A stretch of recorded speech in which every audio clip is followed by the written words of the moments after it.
നമസ്കാരം. വടക്കൻ ഗാസയിൽ പുതിയ നഗരം സ്ഥാപിക്കാനുള്ള പദ്ധതികളുമായി മുന്നോട്ട് പോവുകയാണ് ഇസ്രായേൽ. നോർത്ത് ഗാസയിലെ സെഡറ്റോർ സിറ്റിയിൽ റെയിൽവേ സ്റ്റേഷന് സമീപം പുതിയ നഗരം നിർമ്മിക്കാനുള്ള പദ്ധതി ഇസ്രായേൽ കൺസ്ട്രക്ഷൻ ആൻഡ് ഹൗസിംഗ് മന്ത്രാലയം ആരംഭിച്ചിട്ടുണ്ട്. ഹമാസ് ആക്രമണം ഏറ്റവും കൂടുതൽ ബാധിച്ചത്, ഏറ്റവും അധികം നാശനഷ്ടങ്ങൾ ഉണ്ടാക്കിയത് ഈ നഗരത്തിലായിരുന്നു.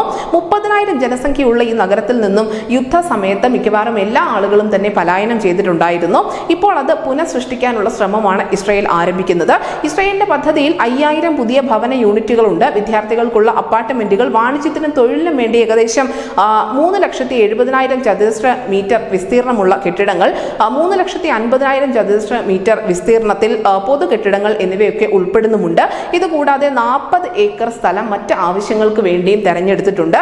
സെഡറ്റോർ നഗരത്തിന്റെ വിപുലീകരണവും 5000 ഭവന യൂണിറ്റുകളുടെ നിർമ്മാണവും വളരെ സന്തോഷകരമായ കാര്യമാണ് എന്നാണ് മന്ത്രാലയത്തിന്റെ CEO ആയ യഹൂദ മോർഗൻസ്റ്റൺ പ്രതികരിച്ചിരിക്കുന്നത്.